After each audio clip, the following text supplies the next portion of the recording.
Siya si Foyla, 35 taong gulang, nakatira sa Manila. 5 taon nang nagtatrabaho bilang security guard. Hello sir, ako po si Izar. Ako po yung mag-interview ngayon. Ako yung unang mag-interview. Ayan sir, hi. Hi.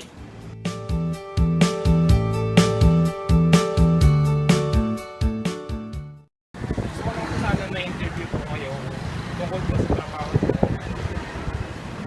So, pwede po matanong ko ano po ang pangalan. Ako po si Guard Guillermo po. Present. Dito po kami naka-assign sa kabila ng agency namin sa PIR Tramuco. And then, yung business kami tutupan sa ibang client nila sa Lupang Laguna. Ilan taon na po ba kayo? At present, nag-7 ako last June 1997. Ilan taon na po ba kayo sa trabaho? Ano po, almost 3 years na rin. Dati po ako sa ibang kliyente nila under operation ang binabantayan namin doon. Mga property na himilit ng Central Bank or ng Philippine mga property na yung mga gamit sa isang area binabantayan sa madaling araw na maibenta rin nila sa mga private na tao kasi dumadaan kasi sa building. And then pagkatapos doon may tao na makakapili ng property. Lilipat kami nagiging namin sa pera ng property na babantayan na dati. Hindi na supportan po ba kayong pamilya? Bali ako, wala pa akong pamilya ngayon. Ang ano ko, yung magulang ko, kapatid, yun lang, bali dalawa kami. So, ano sa 3 taon niyo po sa pagiging sa servisyo po, sa tingin niyo naman po, masaya naman po kayo sa ginagawa? Ako, kailangan kasi sa isang trabaho, kahit naman sa isang trabaho, kailangan mo yan mga dedicated ka sa trabaho mo. Pag pinasok mo yung profession na yun, kailangan may kasamang pagmamahal yun eh. Pag walang gano'n, kahit siguro anong pasokan mong trabaho, hindi ka masatisfy sa trabaho mo. Kung hindi mo kasamahan siya ng dedication at pagmamahal sa trabaho mo. Ganun yun. Kahit anong field of concentration or field of work na pinasok natin, number 1 yan, dedication sa trabaho. And then, dahil doon, pag nagkaroon ka ng dedication sa trabaho mo, marami kang malalaman about sa trabaho mo. Simula ka muna sa low profile. Huwag ka munang natanggap na mataas na position sa isang trabaho. Kasi, abutin mo naman yung ganung position. Pagaling ka sa mababang. Pag naging nasa taas ka naman, or under management yung managerial position ka, or security officer sa ganitong klase ng trabaho, or ganun yan, alam mo na kung ano yung pinagdaanan mo nung naging low, ka lang. Katulad namin, lane guard lang. Marami kang, alam mo na kung paano i-assist yung isang tao na bago lang pumasok sa nito. Kasi yung mga weakness nila, alam mo, mawalalaman mo yun. May tuturo mo yung dapat. Professional. Ano po, sa sinabi niyo po kanina, no, dedikasyon po sa trabaho, ang siguro pinaka-importante sa pagtatrabaho. So, sa tingin niya po, yung sa mga iba po bang mga tao po na siguro gusto maging security guard po o sa malapit sa profession niyo po, sa tingin niyo po ano po mga pampayo niyo sa kanila? Ang may papayo ko dun sa mga gustong pasukin ng ganitong klase ng trabaho, wag lang silang mangarap sa isang kailangan magkurso sila para pag pumasok sila, pag-aralan nila yung ginagawa. Dahil doon magkakaroon sila ng maraming kaalaman, wag lang sila mag-stay sa ganong posisyon. Kasi step by step, once na marami kang nalalaman sa trabaho yon, magkakaroon ka ng pagkakataong mayangat sa sarili mo. Mabibigyan, mas pupunta ka pa din sa higher position na marami pang knowledge ang malalaman mo. Ito nga, parang education din to eh. Sabi nga, education is a continuous process, diba?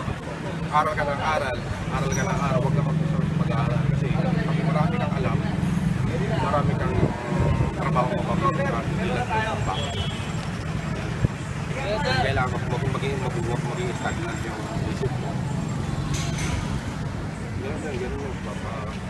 ka lang ng aral, trabaho. So, stepping stone lang naman ito eh. Pwede kang pumasok sa matataas na position. Pwede ka maging officer. Pwede ka magdala ng tao. Sige po sir, salamat po sa pag-interview pa sa amin ng pagbayad po. Salamat po. Salamat po. Hindi ko po akalain na sa simpleng pakikipanayam sa mga karaniwang mamamayan sa ating lipunan ay magbibigay sa akin ng malaking aral. Mula po sa aming nakapanayam, aking natutunan na mahirap pala talagang mamuhay sa ating lipunan, lalong-lalo na para sa mga taong katulad nila. Ito po yung mga mamamayang nasa minimum lang po yung sweldo. Pero alam naman po natin na hindi po lahat ay may ganong nakakatanggap ng ganong halaga dahil nga siguro sa hirap ng buhay o kaya sa pamamalakad ng batas sa ating gobyerno. Kaakibat sa pagtatrabaho ang responsibilidad na matulungan ang mga mahal nila sa buhay at ang pag-unlad sa sarili. Hanga po ako sa mga taong ganon dahil kahit po alam nila na malayo pa ang pag-unlad mula sa kanilang mga trabaho ay hindi po ito naging hadlang upang magbigay ng pagpapahalaga sa mga ginagawa nila sa araw-araw. Sabi nga po ni Kuya Foyla, dedication ang pinakamahalaga sa pagtatrabaho para masabi itong trabaho. At para na rin mas isagawa ng maayos at mapamahal ka na sa mga binibigay mong serbisyo para sa ating bansa, maliit man yan o malaki man ang trabaho mo, ang contribution mo sa trabaho sa ating bansa o maliit. Mensahe ko lang po siguro sa ating gobyerno, sa mga opisyal sa ating gobyerno, na sana paigtingin nila ang kanilang atensyon sa mga taong ganito, na akala ng lahat na hindi sila importante o maliit lamang po ang contribution nila sa ating bansa. At para ito na rin siguro maging susi sa totoong pag-unlad ng ating lipunan, ng ating bansa, ng ating Pilipinas. At para na rin siguro mabawasan ang mga susunod pang mga Pilipino na nakapag-aral at magtatrabaho lamang sa ibang bansa dahil wala silang makitang posibleng pag-unlad sa sariling cut. Mensahe ko lamang po sa mga opisyal ng gobyerno na sana paigtingin nila ang kanilang atensyon sa mga taong ganito. At siguro ito na yung maging susi sa totoong pag-unlad ng ating bansa. At para rin siguro mabawasan na ang mga susunod pang Pilipino na nakapag-aral at magtatrabaho para lamang magtrabaho sa ibang bansa. Na sa tingin nila kasi nga hindi nila makita ang posibleng pag-unlad ng kanilang sa sariling bayan. Kat. Siya si Regino Ubaldo, 24 na taong gulang, nakatira sa San Juan City. 4 na taon nang nagtatrabaho bilang laundry and water refilling helper.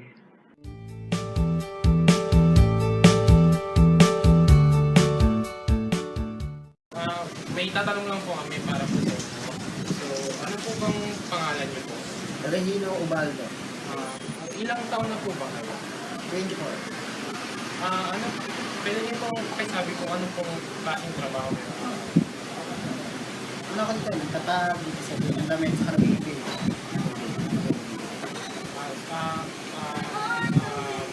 May mga kapatid po ba kayo? Meron. Ilang kapatid?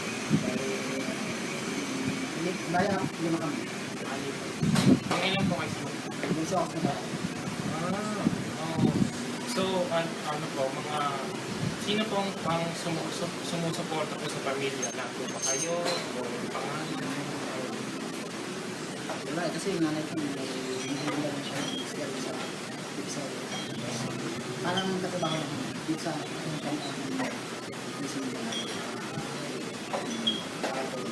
So, paano po kayo nakapasok po sa ganitong trabaho?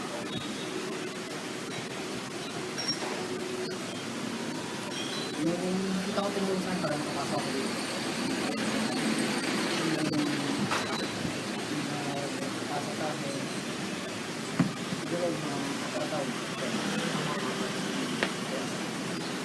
masaya naman po kayo sa trabaho niyo.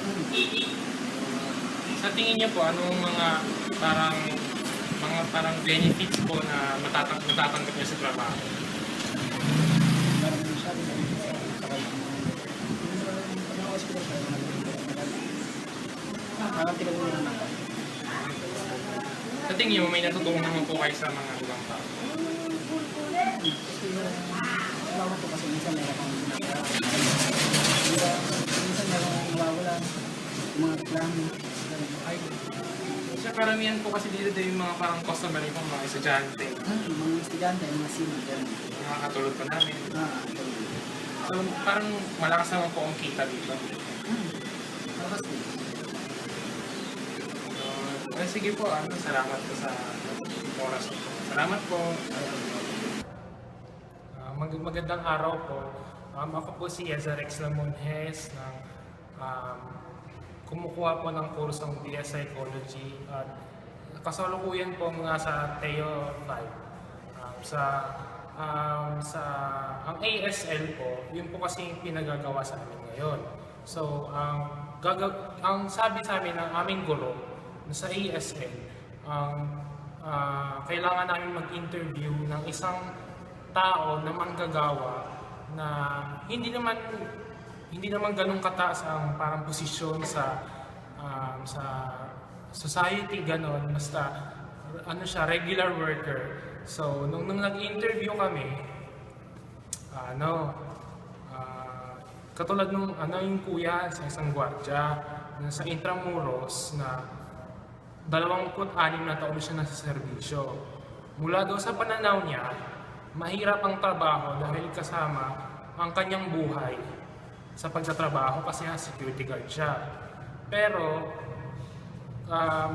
besides all that, matapat naman daw at dedikado ang kanyang ginagawa. Tsaka natutunan din daw niyang mahalin yung trabaho niya kasi nga matagal na siya sa trabaho niya.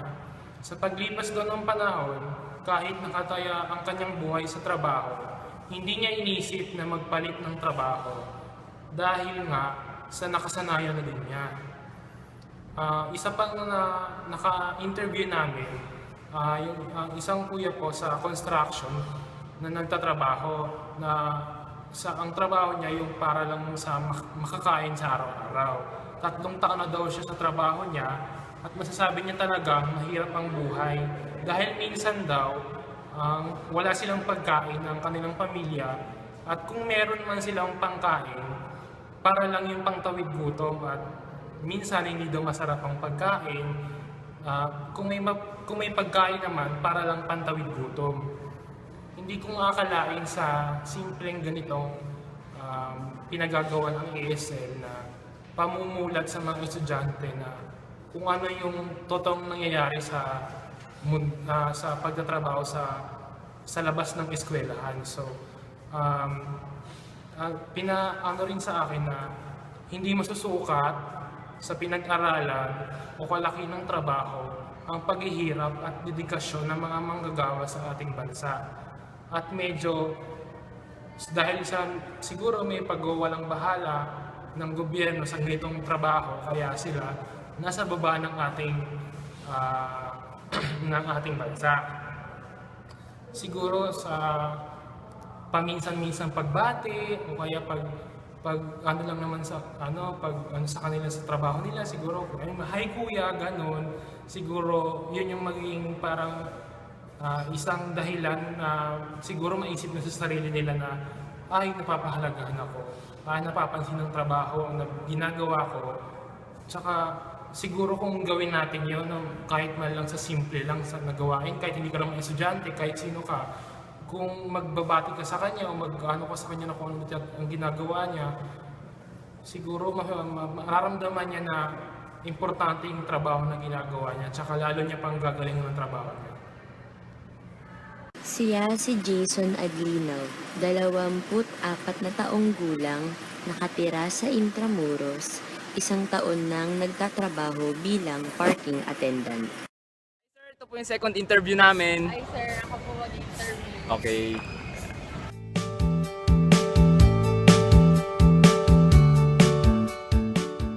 Unang tanong po sir, ano pong pangalan niyo ulit?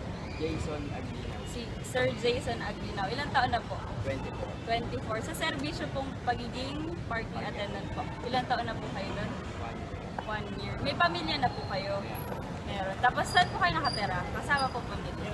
Diyan sa may sa Legazpi Street. Sa Legazpi, dito po sa Intramuros. Goodness Kailan. Kamusta naman po yung pagiging parking attendant dito sa Intramuros? Okay naman. May araw na mapagman, may araw na siswerte. Opo. Tapos, yung sweldo pong natatanggap, kasyo naman po, or sapat po. Sapat lang nga pambayad ng utang, tapos panggatas, tapos dahil ka tuwing Friday. Opo. Tapos dito lang po kayo sa area na to, or Dito lang. lumilipat? Hindi, dito lang. Pero magkakaroon pa kami ng isa. Hindi pa alam. Opo. Paano po kayo napunta sa pagiging parking attendant na trabaho? Siyempre, wala akong trabaho. Nag-apply ako. Nag-hire kasi sila yung Intramuros Apo. na parking. Nag-apply ako yun. Pinalad na lang. So, okay naman po yung mga customer niyo dito. Puro estudyante lang po ng Estudyante lang talaga, hindi ko pwede yung mga ibang yung iba kasi baka mamaya mawalan ng parkingan. Kasi gawa nga ng, di ba, tinanggal nga yung parkingan sa atin. Opo, kaya dito na. Oo, kaya pinag-request ko para buksan, para po sa inyo, sa mga estudyante, sa mga empleyado ng Letran. Pero masaya naman po kayo sa pagiging park, may mga kaibigan Hindi lang na masaya din. yung init. Opo, yung init. Hanggang ano oras kayo dito, kuya? Ilang? 5. 5 hanggang 5. Tapos, 30 to 5. ayun. Sige, okay na yan. Okay, thank you po Kuya Jason. Ayun lang po yung mga katanungan Hindi ko na namin. sisiyasat yung buong buhay ko. Kayo, kuya. Hindi, kuya, kung gusto mo. Hindi na ba? Hindi kasi yung maniwala. Okay na. Okay rin kuya. Thank you po kuya. Thank you po. Thank you. Yay! Si Sir Jason Naglinaw ay isang 24 years old na parking attendant sa Intramuros at siya ay nakatira din malapit sa eskwelahan ng Letran. Siya ay isang taon na sa kanyang trabaho bilang parking attendant. Siya ang aking nakapanayam at sa kahit maikli ang oras ay hanga ako sa mga bagay na ginagawa niya. Ayon kay Sir Jason, hindi daw mahirap ang kanyang trabaho dahil siya ay tagabantay lamang ng mga sasakyan ng mga estudyante sa Letran.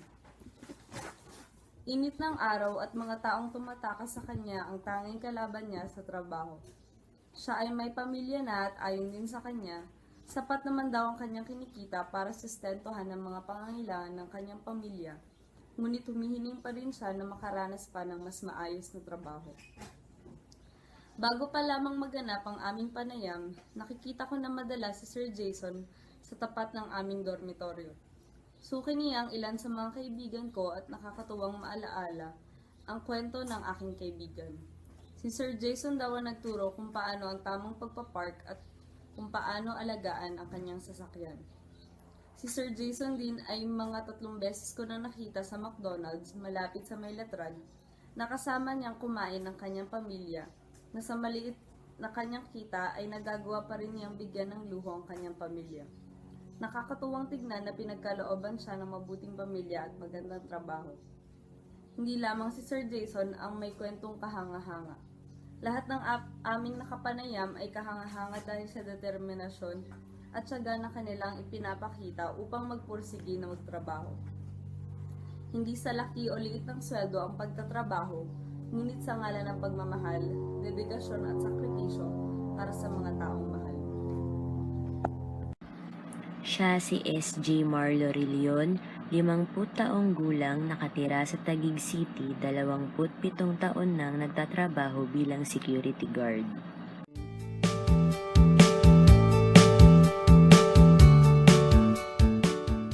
Hello po kuya, ano po itatawag ko sa inyo sir? Laro na lang, Kuya Mar. Sir Mar, Kuya Mar. May ilan lang po akong tanong sa inyo para po sa aming requirements po sa Diology. Una po, ilang taon po ulit kayo? Sa pagkagwardiya, Opo, 27 years, 27 years po. Tapos edad po, 50. 50 years old po. Tapos ano po ulit yung kumpleto niyong pangalan? Marlon at Elio. Si Sir Marlon. Ito po, sunod pong tanong, ilan po kayo magkakapatid? Ubali, pito kami makakapatid. Yung patay na yung apat, nakapayang kami yung May pamilya na po ba si Sir Marlon ngayon? meron po, Ilan pong anak? 4 po. Apat. Isa lang pong asawa. Isa lang. Isa lang po. Sa pagiging security guard po, paano po kayo nakapasok sa trabaho na pagiging ano?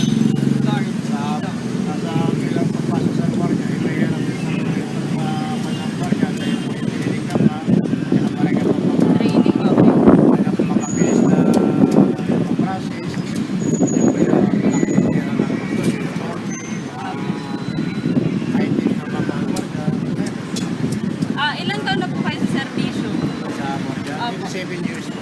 Dito po sa Intra lang yun or Ate sa... sa mga ibang lugar po. Opo. Sa Makati, 10 years. Dito sa San Andres, 4 years. Dito sa mga kapatid, may 10 years na may 13 years na rin. Tapos sa Quezon City, 5 years. Pero masaya naman po yung trabaho. Masaya po kayo sa magiging gwardiya. Sa bilang gwardiya, masaya na mahirap po. Lalo na po ng sildo. Medyo wala po sa alam po, napagpila. Siyempre, kaya kayo bilang sa gwardiya na babas sa rules ko. Kamusta naman po yung pagiging gwardiya dito sa Intramuros? Okay naman po, ako ang gwardiya sa Intramuros. Basta yung trabaho mo lang, kanapin mo lang yung trabaho. Ako lang.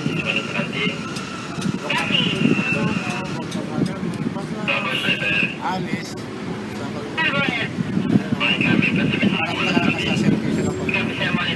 Sige po. Salamat po, Sir Marlon, sa oras. Thank you po. Noong nag-interview kami sa iba't ibang taong nagtatrabaho, katulad ng guard, construction worker, nagtatrabaho sa laundry shop at traffic enforcer, nakakamangha nga dahil sa gaano sila katatag na tumagal sa serbisyo nila. Hindi nakaka-motivate ang magtrabaho kung hindi naman sapat at tama ang binigay na buwis dahil sa huli ang pamilya nila ang nilalaanan nila ng kanilang kinikita. Sila pa ay maswerte dahil madami pa rin sa ating bansa ang walang trabaho at naghahanap pa ng trabaho. Marami sa kanila ang naghahangad pa ng mas maayos na trabaho para sa kapakanan ng kanilang pamilya. Hindi madali magtrabaho lalo na kung hindi mo nakukuha ang mga karapat-dapat na bagay para sa iyo. Hindi ko rin maitatanggi na madaming nangingibang bansa para lamang kumita ng pera dahil sa mahinang takbo ng gobyerno dito sa atin ukol sa mga trabahong ibinibigay sa mga tao. Hindi ko maitatanggi na kami ay humanga sa kanilang mga nagawa sa kanilang iba't ibang trabaho sa bansa. Sila ay naging inspirasyon ko na makapagtapos ng pag-aaral at magtiyagang humanap ng maayos na trabaho pagkatapos ng aking graduation. Dahil gusto ko rin na magtrabaho sa isang recruitment firm bilang isang industrial psychologist, sa mga darating na taon, magiging obligasyon ko na magbigay ng pag-asa at trabaho sa mga taong nangangailangan ng tulong. Sana ay magkaroon ng dagdag benepisyo at suporta ang ating gobyerno sa mga katulad nila na matyagang nagtatrabaho, kapalit ang maliit na halaga. Maraming salamat sa mga taong ito. Kung nasa ang sulok man kayo ng mundo, saludo kami sa inyo. Siya si Arlene Santos, 30 taong gulang, nakatira sa San Miguel, Bulacan. 3 taon nang nagtatrabaho bilang laundry attendant. Hi sir, ito po yung pangatlong interview namin. Hi sir, ako po yung mag-i-interview po sa kanya ngayon.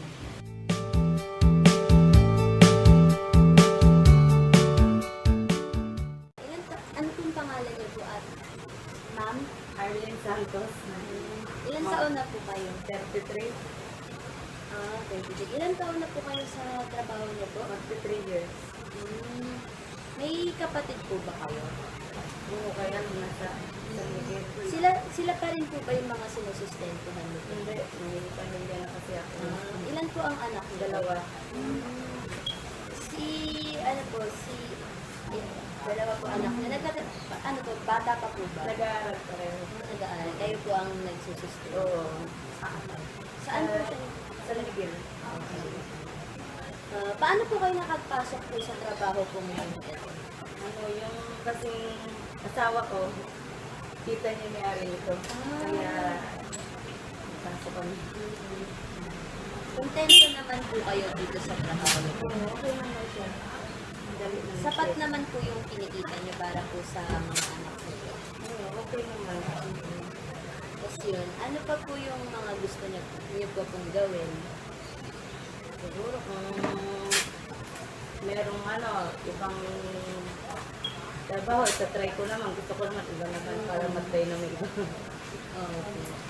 So yun ate, thank you po sa oras niyo. Kahit po na simple lang po kayong mga na dito, mga laundry attendant, nakakatulong din naman po kayo, lalo na po dito sa Intramuros, saka sa mga estudyante, lalo na sa mga nagdo-dorm po katulad niya. Ayun po. Thank you po. Thank you po sa oras niyo. Mula sa interview na naisagawa ko kay Ma'am Arlene, humanga ako kung gaano nating mga Pilipino pinapahalagahan ang ating kanya-kanyang mga trabaho. Kasabay noon, ang pagpapahalaga natin sa ating kanya-kanyang pamilya. Nabanggit ni Ma'am Arlene na sapat naman daw ang kanyang kinikita. Ngunit, hindi ko siya masisisi kung nais niyang sumubok pa ng ibang trabaho kung saan mas may tsansa siya makakuha ng mataas na bigay na sweldo. Mahalaga ang pamilya para kay Ma'am Arlene, kaya't nagawa niyang magsakripisyo na bumiyahe ng malayo mula Bulacan hanggang Maynila araw-araw. Magkaroon lang ng kita na maari niyang maibigay sa kanyang pamilya. Ang kahalagahan ng pamilya ay mahalaga para kay Ma'am Arlene sapagkat kahit nahirap kumita ng malaking pera ay dito siya humuhugot ng lakas ng loob kapag may dumarating na problema. Mula doon, naisip ko yung hirap ng pamilya ko mairaos lang ang aking pag-aaral na kung minsan, gaya ni Ma'am Arlene, ay kinakailangan pa nila lumayo upang magtrabaho at magsakripisyo, maibigay at matustusan lang ang aking pangangailangan. Kaya't laking pasasalamat ko sa hirap at pagod nila, sa kanilang trabaho, dahil kung wala kayo, wala rin ako dito sa kinalalagyan ko. Kaya Ma'am Arlene, salamat sa pagpapaalala ng kahalagahan ng pamilya at trabaho. Isa kang huwaran ng masipag na trabahador at mapagmahal na ina. Naway ipagpatuloy mo ang natatanging mong ugali. Salamat dahil isa kang inspirasyon. Siya si Henry Villaflor, 45 taong gulang, nakatira sa Tayuman, Santa Cruz, 1 taon nang nagtatrabaho bilang traffic enforcer.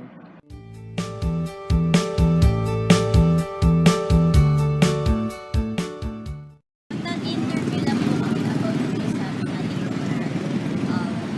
kasi kumpisahan po natin. Kuya, ano pong pangalan mo? Hermie Villaflor, Ilan taon na po kayo? 45. Ilan taon na po ulit kayo sa trabaho niyo po? Money, Ilan po kayo magkakapatid? walo. Tapos pang ilan po kayo doon? May asawa na po ba? May anak na rin. Ilan po ang anak niyo? So, paano po kayo pala nakapasok po sa trabaho? Nag-apply.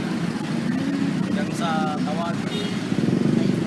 Kontento naman po ba kayo sa trabaho? Masaya po ba?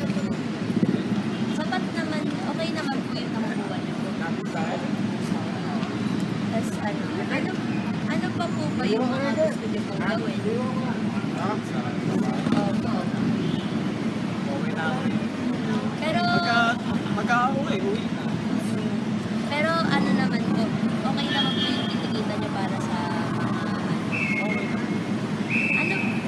ano po, yung mga hirap po na nararanasan niyo, kamusta po yun? Nahirap na ako.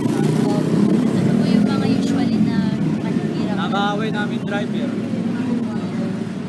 Pero ano po yung parang nakakabuti naman po pag yung sa pakiramdam nyo pag sa trabaho nyo? Nakakabuti sa amin.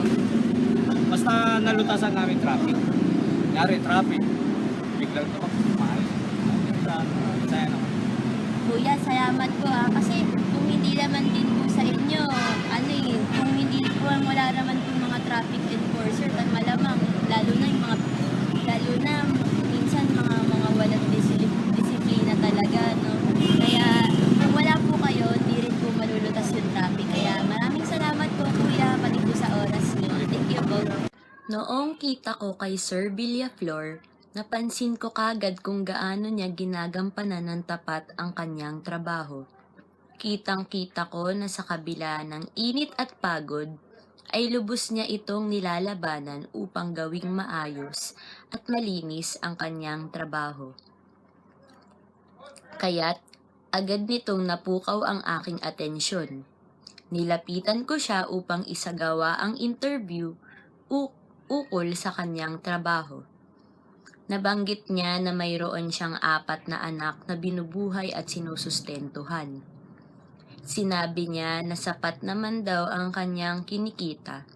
Ngunit naniniwala ako na sapat man ang kanya kinikita ay hirap si Sir Villaflor upang pagkasyahin ito, lalo na't 4 ang kanyang sinusustentuhang anak.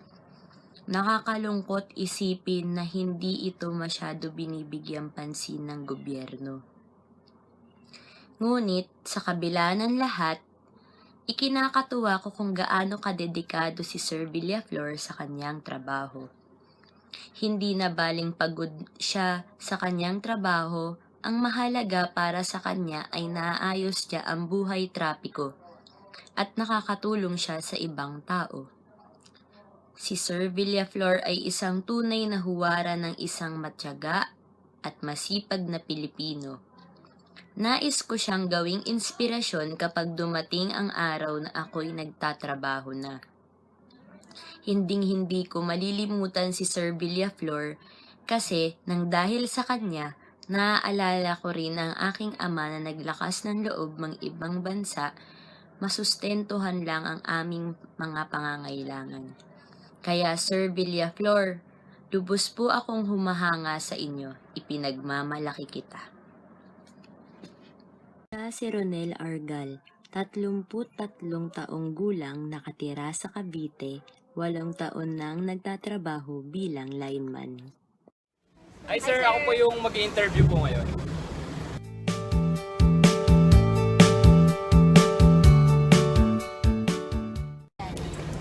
Sir, magandang umaga po. Ako po si Darwin Castro.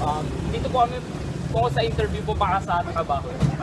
So, una po, ano pangalan nila sir? So, ilang taon na po kayo sir?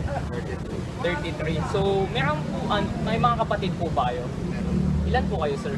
Bali sa kulay, 2. Opo. Tapos, opo. So, pang ilan po kayo sir? Pangalan. So, meron na po ba kayong pamilya? Ilan po kayong anak? So, gano'n na po kayo katagal sa trabaho niyo? Sinabi niyo po na lineman po kayo, di ba?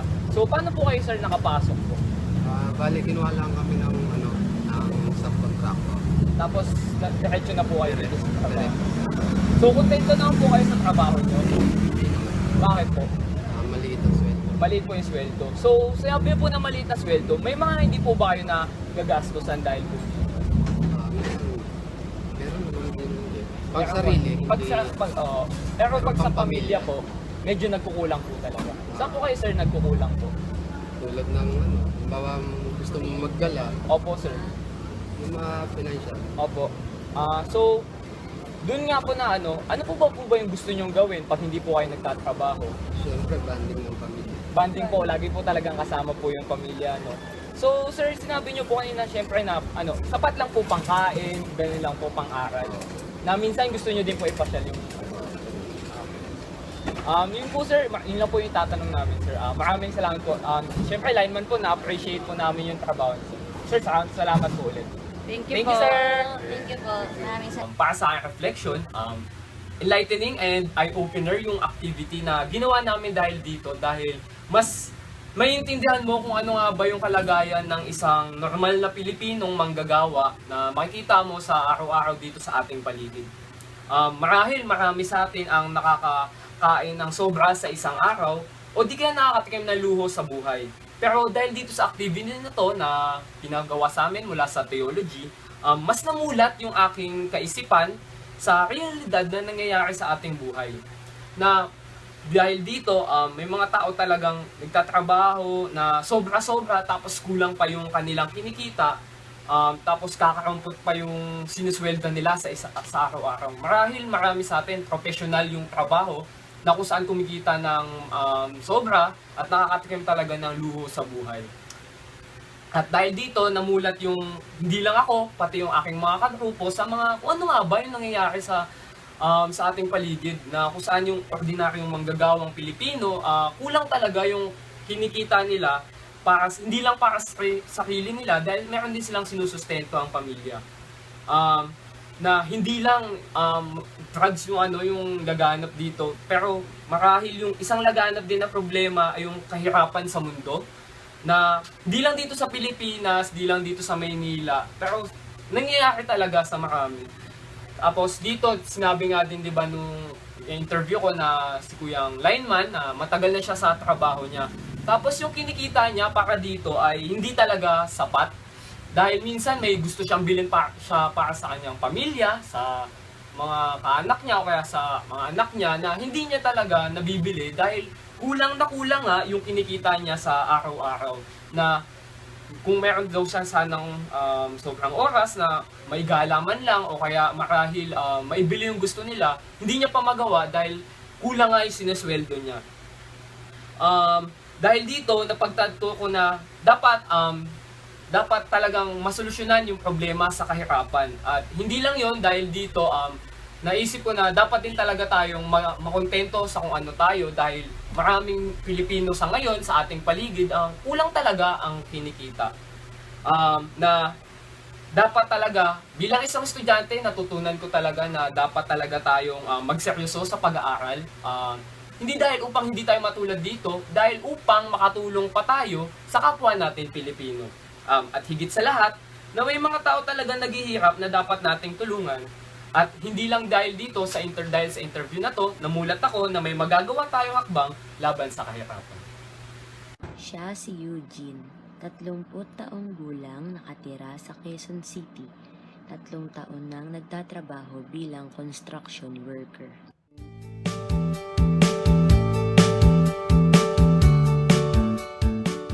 Kuya, magandang hapon. Ako po si Darwin Castro, estudyante po ng Colegio de San Juan de Letran, 4th year psychology student.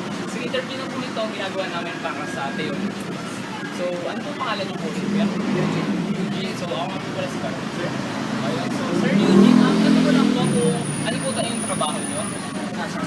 Construction worker po kayo. So, ilang taon na po kayo? 30 years old. So, may pamilya na po ba? Wala po po. Ilan po kayo magkakapatid? Hindi po po. Pang-ilan po kayo? Pang-anin po kayo sa magkakapatid.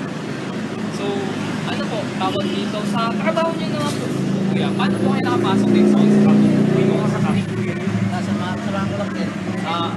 Sa tulong po ng mga kasama niyo, kuya. So, ano po yung mga specific niyo pong ginagawa dito, kuya? Pag sa construction? Hindi, mga karpintero. Huwag na karpintero po, tapos pag ano po, sa paggawa ng mga infrastructure, kuya. Sa mga pinto, Okay. bahay. Kontento naman po ba kayo sa trabaho niyo? Hindi pa. Bakit po? Siyempre, sa ako. Maliit po yung Walang trabaho. pa eh, walang mga eh. Ano po kuya, may mga sinusustentuhan po ba kayo ngayon? Marami. Marami po, kagaya mga kapatid niyo. May pinag-aaral po niyo. Okay po. So, ano po yung mga gusto niyo gawin bukod po sa pag-construction? Marami din. Kunyari gusto niyo din maglibang. Pag hindi po kayo nagtatrabaho kuya, ano mga gusto?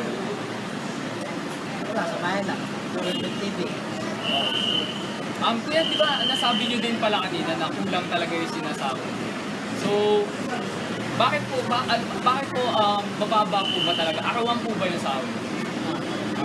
So, ano po? Magandang hapon. Ako po si Castro Darwin A mula sa PS4A po. Dito ngayon sa activity na po ito, meron po nagkaroon kami ng ASL na mula dun sa project po para kay Sir Ross para sa Theology. So ngayon, nagkaroon po kami tsaka nag-conduct po kami ng interview kung saan magtatanong kami ng isang regular worker tsaka yung mga experiences at nakakanasan niya. Sa akin, personally, since ako na-interview, so nakapanayan ko ang isang construction worker dito sa Intramuros. Tapos nalaman ko kung ano yung mga aspeto tsaka yung mga paghihirap tsaka yung mga nakakanasan nila sa pagtatrabaho. So first of all, enlightening and eye-opener yung activity na ginawa namin dahil dito, nakakamdaman mo, tsaka kasi may empathize mo yung kalagayan ng isang normal na Pilipino sa ating bansa. So, syempre, marahil sa atin, nakakaranas na o nakakaangat sa buhay. So, dahil dito, parang pagsasawalang bahala natin yung kapakanan ng iba, dahil marahil marami sa atin, iniisip lang yung sarili natin. O di kaya naman, syempre kung mayaman ka talaga o nakakaangat ka sobra, nakakatikim ka pa ng luho sa buhay. Subalit, dahil dito sa interview, parang mas namulat ka sa realidad ng buhay na kung ano nga ba yung kaganapan at problema na hinaharap ng ating bansa. Na hindi lang problema ng ating bansa, ngunit kinakaharap ng ating mundo. So, na may mga tao pala na nagtatrabaho ng sobra-sobra, yung pagod ka na physically and mentally, araw-araw, sabay kikita ka lang, nakakarampot. Since regular worker lang sila na marahil karamihan sa kanila kaya napasok daw dahil sa gantong trabaho dahil may kakilala o kaya marahil hindi sila nakapagtapos ng pag-aaral.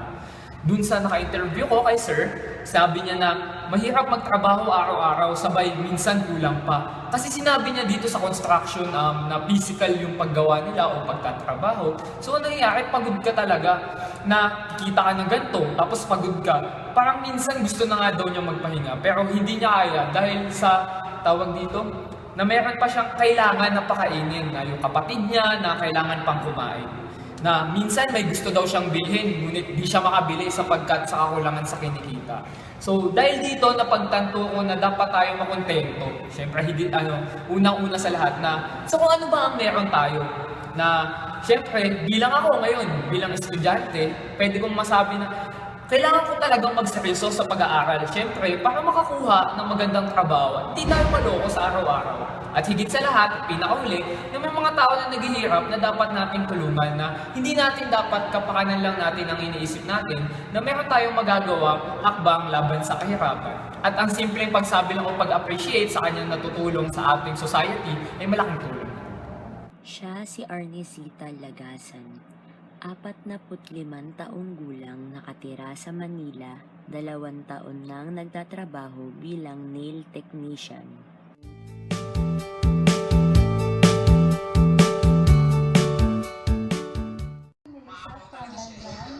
May interview lang ako sana ko regarding po sa inyong trabaho.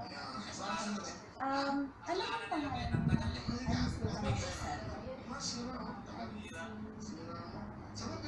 Ilang taon na po kayo? Ako 47. Ilan po kayo nakakapagod? 11. Konti lang eh. Ilan po kayo? 8. Ilang boys? Ilan po kayong babae? 7 po. Lalaki po?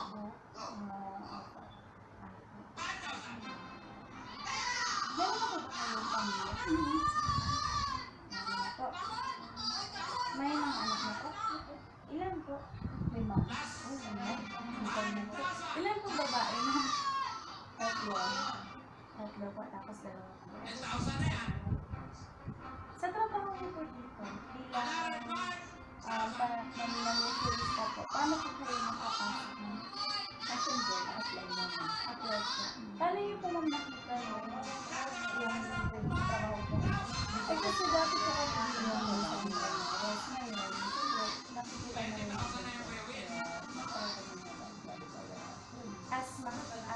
ano bang trabaho? Nail tech lang. Nail tech. Ano po tawag? Nail tech. Nail tech. Nail technician.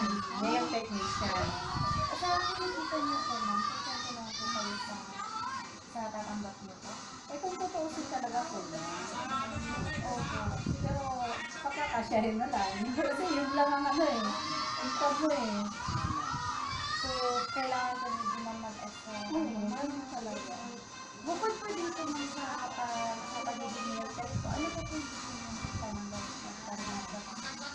Siyempre kasi gusto ko rin humanap ng medyo malaki-laki talaga ng income. Kasi kung sa ito lang trabaho namin, makulang talaga. Kaya pinagtitiisa na lang. Tsaka, ano po specific na work ko kaya natin sa kaya? Kasi nung dati rin ako din sa Makati, sa ano yung call center. Kaya lang, kumbaga hindi ko na rin doon, kaya hindi ko naglaro na tuloy na. Talagang salin talaga yung Sige po, siguro ma'am, hanggang di na lang po muna yung tanong ko. Thank you po. 2,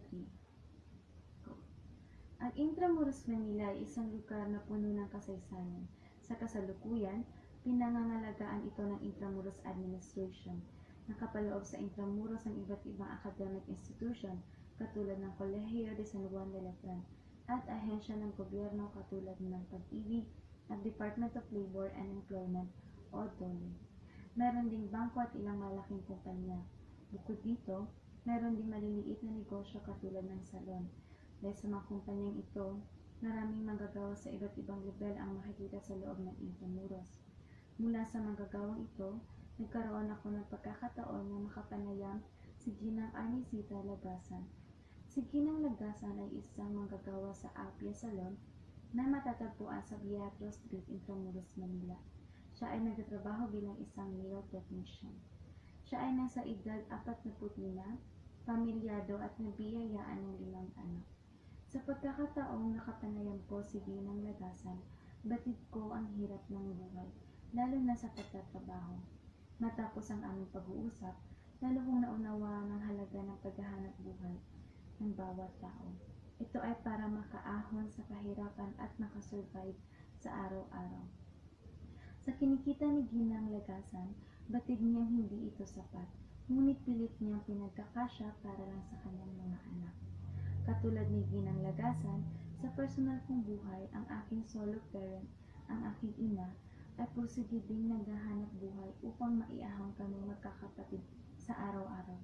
Kaya labis na lang ang aking pagpapahalaga at respeto sa mga naghahanap buhay para sa kanilang pamilya. Dahil batid kong hindi ito biro. Dahil ika nga, ay dugo at pawis nila ang nilalaan nila dito. Kaya ganun na lang ang aking pagsaludo sa bawat manggagawa.